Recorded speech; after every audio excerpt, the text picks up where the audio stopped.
finding out the latest information on the countdown to the opening, let's not call it Freedom Day. Let's call it Looser Day. That's a better day. That's a better name.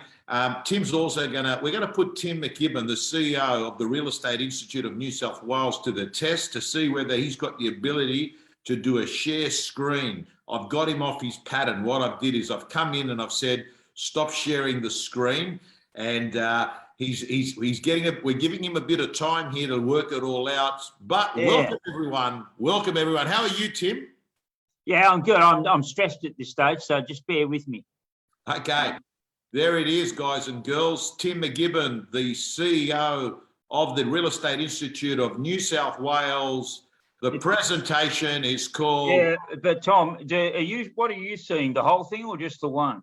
I'm seeing I'm seeing the slide. Let's get ready for Monday. I'm seeing that. But if I could get you to, Tim, if you actually went to the cursor up the top that says slideshow. Oh, you stop sharing. We'll walk you through it. But before we do that, Tim, I've got to say, here it comes. Oh, that's perfect. You got it. You nailed it. Tim, so is there only the one slide, is there? All right. Yeah. How have you been? Yeah, good. Outside of the stress you've just put me through here. That's a good thing. All the good stuff happens outside of your comfort zone, Tim. All the good stuff happens outside of the comfort zone. So, Tim, we started having a few webinars together about 2-3 months ago. And, we've hit a milestone mark. And that is on Monday. We've hit a milestone mark. Good day, Catherine Hall. Good to see you. Good to see everyone that's joining us on Facebook and also joining us here on Zoom. Tim, we've hit a milestone mark. On Monday, we're officially open. And as far as you're concerned, based on the current public health orders, Tim, where everything's, the whole of what New South Wales is open. Yeah. It is messy, Tom. So I'll get into the first slide. And first up, you can see here that what I'm saying is that there's a lot of uncertainty out there right now. We've got the Premier making announcements talking about the 70%, the 80%, and then modifying what 70% is going to look like, sort of press releases. We've got various politicians in regional areas, just in their electorate, describing what's happening. By way of some example, earlier today, I gave a presentation to one of the groups, and during the course of the presentation, we got an update about travel. So, these things are changing, virtually by the hour. But having said that, I'm just recognising that we do have a lot of confusion out there. We are doing our level best. We, rather than listening to what the politicians are saying and also press releases and all of that, we've gone to the public health orders. Now, the public health order is the source of all truth, and that's what we've been focusing on. It is, in some respects, quite difficult to actually understand the orders themselves, but that's what we've been dealing with. We've also made approaches to fair trading to try and get some understanding about what the orders say, and we have some difficulties getting those answers out of fair trading. And I think the reality of it is that fair trading are struggling as well to understand what's going on. But that is the way of background. We'll get into it. The good news is that, and I'm really sorry about this background noise. There is a gardener outside with a whippersnipper. But nonetheless, as of Monday, we can hear you. Even with the noise, you're coming across okay. All right. As of Monday, there will only be general areas and stay-at-home areas as of Monday, provided in the public health orders. Now, as we sit here right now, there is only general orders, general areas within the public health orders. That is the only thing that is relevant to the orders. There is nothing in the orders at this stage about stay-at-home areas. And the stay-at-home areas is the areas that have the additional restrictions. My suspicion is that over the course of the weekend, what we're going to see is government declare a number of the local government areas as stay-at-home areas. I think that is what's going to happen. Tim, but at this stage, they haven't.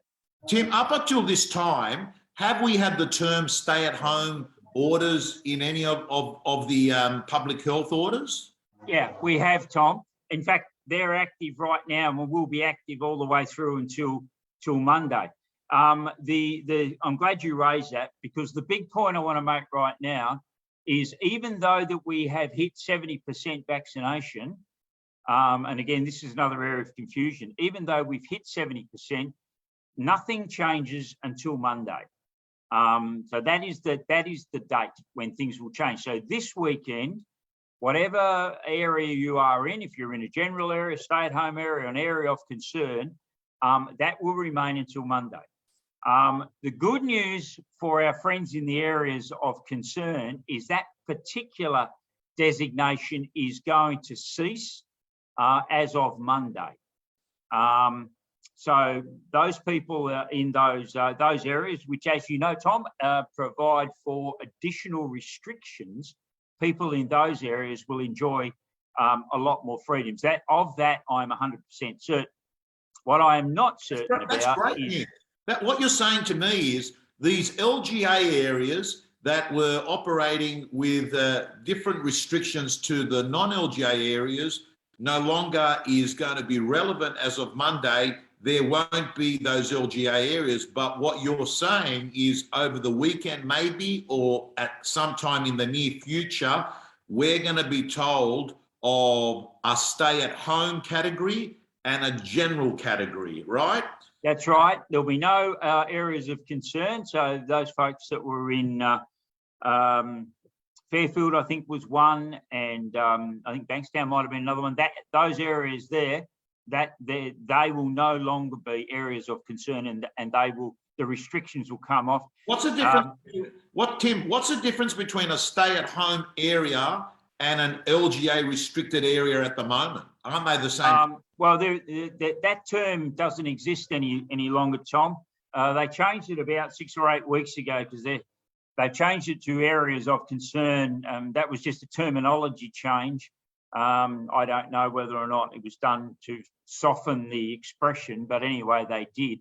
But the areas of concern, they come with a lot more restrictions than the stay-at-home areas and for that matter, the general areas. So as of Monday, there will only be general areas and stay-at-home areas. Here and now, there are no nominated stay-at-home areas. So the entire state is coming under general areas, which means we're free to do most things. Having said that, though, my prediction is over the weekend, they will declare some LGAs to be in the stay-at-home areas. I may be wrong. I hope I'm wrong, but my suspicion is that they will. In relation to employees, I'm going to try and hit some of this stuff, Tom, some of the questions we've been getting. So with respect to employees, an employee that is fully vaccinated, had both jabs, that person has to be allowed to work from home if they can do their job at home. So if you're fully vaccinated, you can do your job from home, and you want to go and you want to stay at home, you must be allowed to do that. If you are not fully vaccinated as an employee, you're not fully vaccinated, then you must stay at home unless it is not reasonably practical for you to do your job at home. All right. Now, in relation to other employment questions, I strongly recommend that they be directed to Reef, to my colleague at Reef, Brian Wilcox, because I know Brian is grappling with this and it is not easy. Okay, beautiful. I'm super keen to hit this topic, Tim, of open for inspections and on-site auctions, which is an issue that a lot of people are asking me. And the main reason is that even myself, you know, who have been using Zoom, and I've reduced the need to travel from one to another, I'm going to get caught out on a particular weekend when on-site auctions are going to happen. And I know that real estate agents all over New South Wales, but mainly, of course, the ones in Sydney, they have basically become event managers for properties, because they can quite often spend 5-6 hours on one property, Tim. Will we get some clarity today? So firstly, you will give us some clarity, but what we still got to be clear, and what you want to preface and put a asterisk next to it, is that what you're talking about today is for general, not stay at home. Now, I'm going to do both, Tom. I will describe what you can do in the general area and in the stay-at-home area. But what I won't be able to tell you is what areas, what LGAs are in the stay-at-home area at this stage. But I will over the weekend. Okay, beautiful. All right. So in the good news is in the general area. So these are right now a lot of the regional areas are classified as general areas. Now you can do opens, you can do auctions. You do need a COVID safety plan. Those 4 square metres for people inside, 2 square metres for people outside, and of course those face masks must be worn. But in relation to the COVID safety plan, please keep an eye on that. The smart play here, in my view, is to register your plan. Now, the only thing you achieve by doing that, from what I can see, is any time that government changes the standard plan, they will let you know it's changed. So I would register the plan. So again, we'll keep going with the general areas now. These are the areas without that are far less restrictive. Property styling and photographs, yes, you can.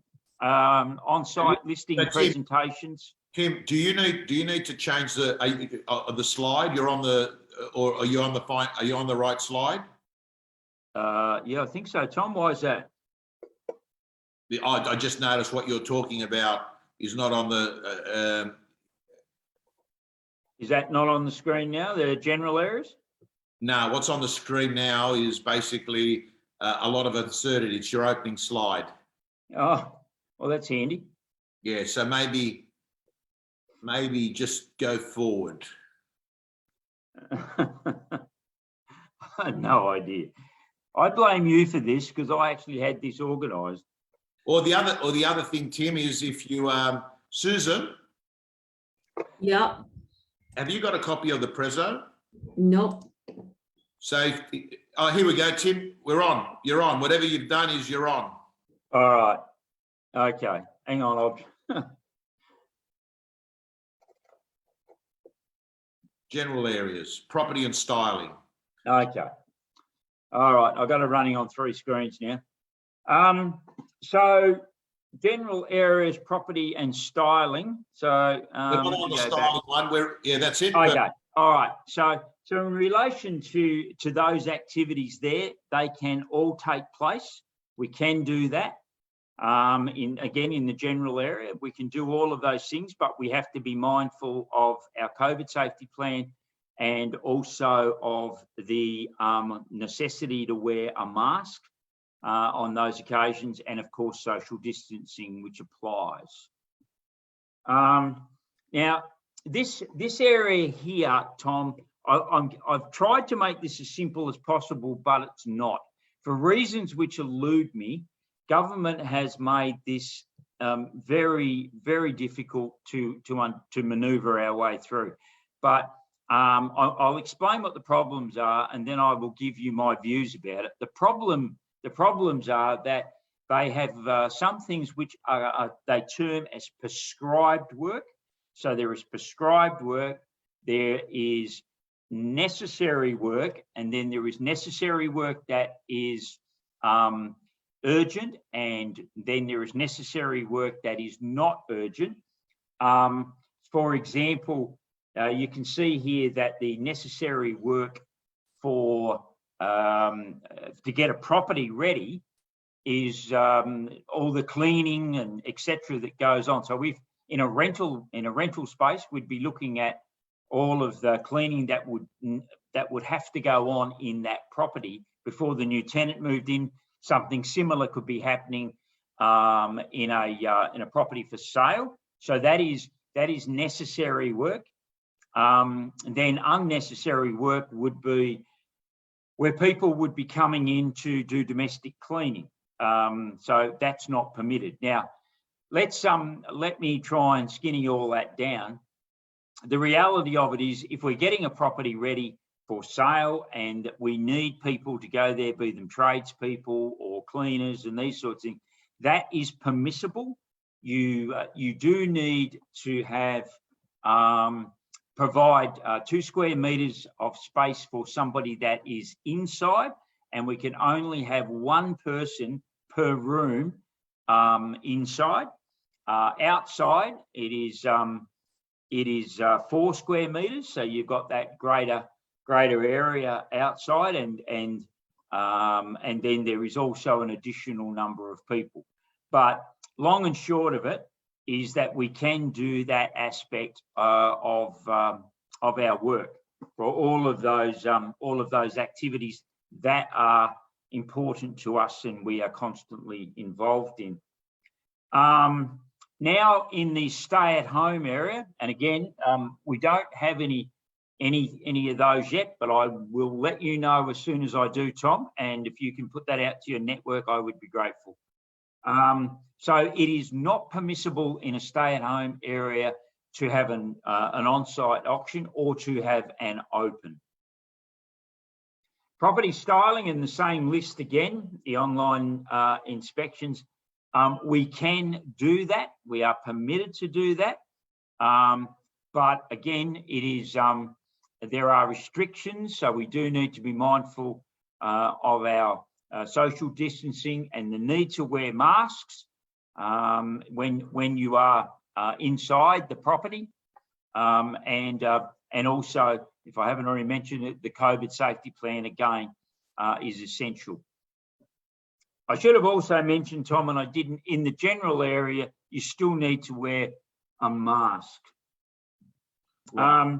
And the same comments I made earlier, Tom, about the stay-at-home, the general area about getting work done. You can do those works, but there is that restriction, that social distancing that needs to be observed, plus our wearing of masks, and finally the COVID safety plan. Unvaccinated. So we're getting a lot of calls about whether or not agents can have people come into an open, or for that matter, agents can, on a one-on-one inspection, to take people through a property who are not fully vaccinated. Now, the way that I read the public health orders is that the only people who have to do that in the community are retail premises. So if you go to your local convenience store, if you go to the pub, or the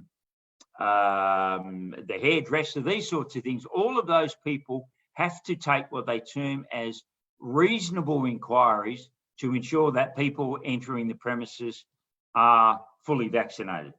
I don't believe at an open that an agent has to do that. I don't believe that to be the case. The question then arises, should the agent be doing that at their opens? And that is something of a difficult question.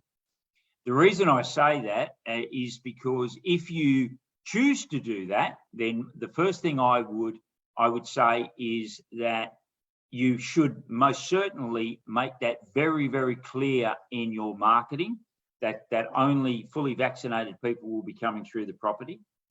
One of the reasons that you may choose to do that is because you hold the view that to have unvaccinated people in an open puts your staff at risk, puts yourself at risk of serious health implications. So you've made that decision.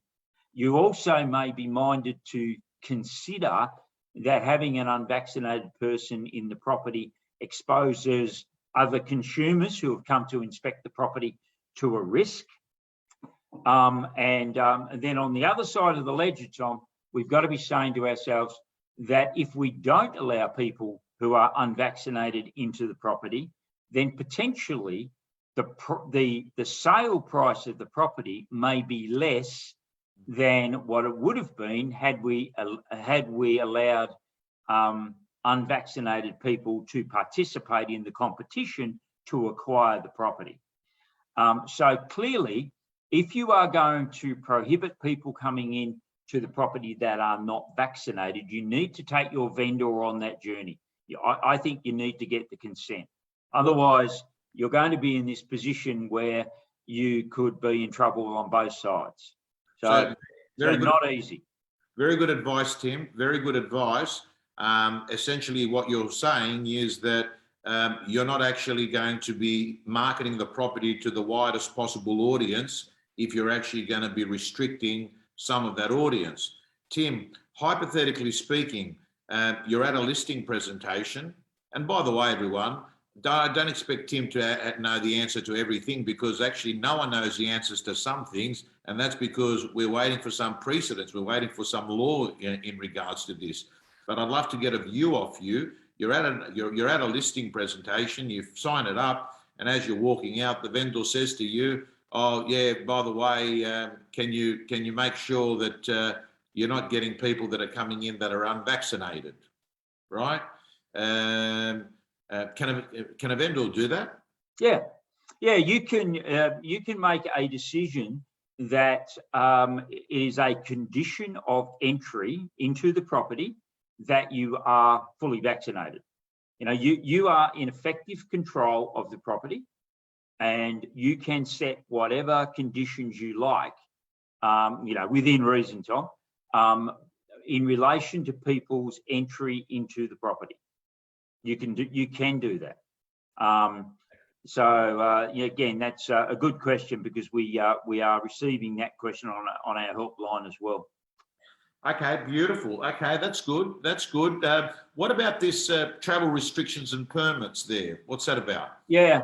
Sorry, just tie off on the office. So the office is obviously different to the opens. I said to you a second ago that the only places that it is that is captured with the requirement to check people's vaccination status is retail. Now, I was trying to get some guidance on this, so I went and had a look at the Retail Leases Act, and in the Retail Leases Act there is a schedule that lists all of what is classified as retail businesses, and real estate agents aren't.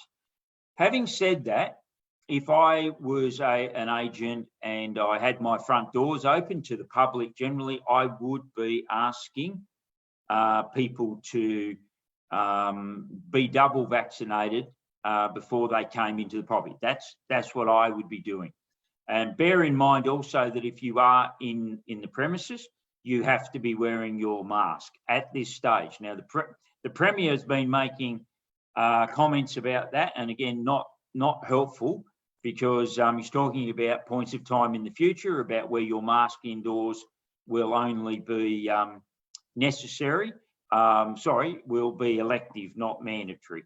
But at this stage, if you are inside, it is mandatory that you have a mask on. Now, in relation to travel restrictions, Tom, this is a moving feast, but the last thing I read that was published about 2 hours ago said that we could not, for holiday purposes and generally, travel if you are in the Greater Sydney area. you can't travel to the regional area. If you're in a regional area, you can't travel into the Greater Sydney area. However, you can travel in and out of those areas for work or to inspect property. So that is a slight change to what it was. With respect to permits, and you know, all of the troubles, Tom, that created with people having to get permits to travel to various areas of the state and justify what they were doing. All of that is now gone as of Monday, and that's I think you'd agree with me is a good outcome. Yeah, great outcome. Can I just say, Tom, we've got some the REI's got some resources here. What we've tried to do to make things as easy as possible on our website, we've got listed the activities and then the various areas are in the state. So areas of stay home areas and areas, general areas. Now, this particular slide has areas of concern as well, but the slide is here only for example purposes. But the various activities on the left-hand side of the document are, in our view, the common activities that that agents will do in the field. Now, please go and check this document daily, because the restrictions change daily, the orders change daily. So if you go and look at this document on our website daily, it'll give you the current position. We just can't communicate to everybody as quick as they are pushing these orders out. Also on our website are the frequently asked questions. So we now have answers to the, do I need to be vaccinated, etc. That's all there as well. So again, please keep an eye on that, because we really should be putting it in pencil, Tom, because it's changing so quickly. I'm happy to field questions the best I can. Yeah, well, let's have a look here. If you stop sharing so we can see your lovely, beautiful face, Tim. Yeah, righto. We prefer that. I've got a few questions here. Can unvaccinated agents do open, says Olivia Sharma. So I presume the answer is you can. Yeah, you can, unless somebody doesn't want to come into the property while you're there. I think the reality of it, though, Tom, and this is just a pragmatic approach, is that agents are going to have to be vaccinated, because a percentage of the community, a large percentage of the community, I'd suggest to you, are not going to want to deal with agents that aren't vaccinated. Yeah. Now, Glenn Rosier says, when can we resume on-site auctions in Greater Sydney? So, Glenn, maybe you weren't on right from the start. If you're in an area that's called a general area, you can start as of Monday. If you're in an area that's a stay-at-home area, you can't do on-site auctions. You just keep Zooming or whatever you've been doing. But Glenn, we're going to come back to you once we've got clarity of what's stay-at-home and what's general. Michael Mariani asks, Tim, our photographers is unvaccinated. Are they allowed to photograph styling with the LGA area of Campbelltown? I'm not sure that that's a concern at this stage. As of Monday, I think that's okay. But the only thing I would be doing, Michael, is I think you should be at least letting the people who are in the property know that this has been the election, and this is just something that I think is good practice. If the person that is going into the property isn't vaccinated, then at a consumer relationship perspective, I would be saying to the people, the tenants in there or the homeowners, this is the circumstance, because you may find yourself later on having to answer the question, why did you send such a person into my property? But as to whether or not there is any prohibition on it, no, there's not. Okay, Catherine Hall. Hey, Catherine, what about inspections at a low care over 55 retirement village? can we access for private inspections and open for inspections following COVID protocols? That's a tough one, isn't it? Because there are special rules applying to, I'm assuming Catherine is talking about, in elderly care facilities. I'm assuming that's right, Catherine. Yeah. And there are special rules applying there for people who go on site. So I'm afraid I'd have to take that one away and have a think about it. We'll do some research, Catherine. Okay. Next one from Catherine, should we still follow QR codes at private inspections and open for inspections? Yes, you do. That is in the COVID safety plan that I spoke about. You do need that COVID safety plan, and all of the things that you are required to do, including QR codes, are listed in the COVID safety plan. Olivia Sharma says, the COVID safety plan updated online suggests everyone should be vaccinated to enter the office. I'm not quite sure whether that's a case or not. Any comments? Yeah, look, Olivia, that's a really good observation. I think it does use the word should or something like, it's quite passive in the language. But what I said earlier about people coming into the office, if you are fully vaccinated, then you must be provided with the opportunity to work from home if you can do your job. If you are unvaccinated, you are required to stay at home unless you can't reasonably practically do your job from home, then you can come in. And you'll notice how subtle the difference is between vaccinated and unvaccinated. But in relation to what you're suggesting there with the QR code, that is government trying to persuade us down that pathway. But if they said must in there, like they've done in Victoria, you must do this, that would make everybody's life a lot easier. Now, some people may not agree with it, and I respect their right to hold that view, but it would give us some certainty. Yeah, well, let's keep. That's, by the way, that's very useful, because I need to know, to my 17-year-old daughter, I need to replace the word with of should with must. I probably have been getting that wrong. You must do this, Madeline, not you should do this, Madeline. Let me know how you get on with that. And I mean, like the flip side of that, Tom, if government was to say, it's entirely up to you, you don't have to have it and you can do as you like, that's great also. But just give me some certainty, because what's going on now is this really grey area that everybody's trying to do the right thing, but it's so difficult when you when you're trying to clasp at smoke.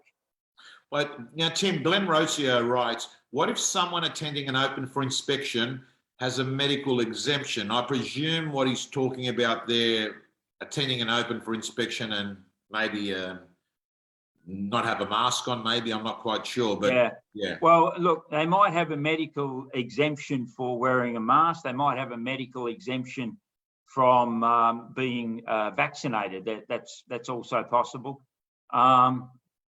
But in relation to an open, they don't need to be vaccinated to attend the open, unless that is a condition of entry. Yeah.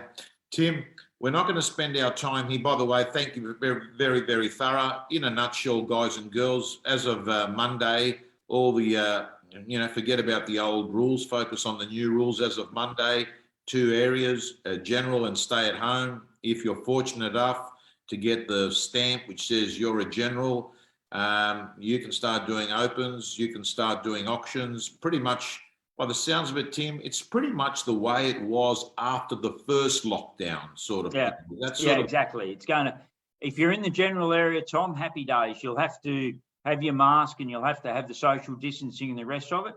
But auctioneers like your good self, you'll be back on the street doing what you do best. Now, Tim, I am going to, preface to people that I actually think we need to factor in. I mean, Tim, even though we've hit some good milestones with the vaccination rates in Sydney, in New South Wales, you know, there's still 30% of, you know, we've still got a lot of people that are unvaccinated, right? I can only assume that we're going to have a few bumpy roads along the way. I mean, there are going to be times when there's going to be, as we get moving around, it's inevitable. We've seen it around the world. You know, the COVID actually numbers can actually go up when people start moving around. Offices, there could be situations where areas become hotspots, and offices could close, and you know, you could have open for inspection properties will be called off the market because the people have got COVID. You know, I don't think that this is smooth sailing, you know, and that it's the end. What's your view? I agree. I mean, people are no doubt sick of me saying constantly, I'm waiting on the public health orders, and it's a bit like our Premier used to stand up at 11 o'clock each day and say, I'm just following the medical advice and go and get vaccinated. That was the statement every day. But I've lost count of how many public health orders, Tom, we've had since the 26th of June. I know it is over 40, well over 40. We have a standing joke in my office. We talk about today's public health order because we get one daily. And we will get one over the weekend. There's no doubt about that. Yeah. Now, Tim, one final thing when we go off for all our listeners here, you know that the new Premier of New South Wales, I would say, was one that might be a happy choice for the real estate fraternity because there was a period of time, maybe a year or 2 years ago, and the story ran for a few days, Tim, that he was in favour of some changes in the way land tax / stamp duty, and in a positive way. I'm sure that Tim, in your role, that as time goes by, and I know that even yesterday or the day before I hit you up, you said that you were with a minister. So hopefully, Tim, there are other issues apart from COVID that are issues that the REI is flying the flag for the real estate industry. Yeah, there are, Tom, and like everybody, I'm absolutely over COVID. I'm sick of it. We just want it out of our lives and get back to where we were. I think we've all had as we've heard about it so often, the unprecedented time. So I want to go back to precedented times. All righty, Tim. Thank you so much. When we get more news, everyone, I will. Yeah. So good news. And I think I'll send it through to you, Tom, as soon as we know something. And if you would be good enough to send it out to your network, I'd be very grateful. Thanks everyone. Thanks for the opportunity. Signing off. Thank you.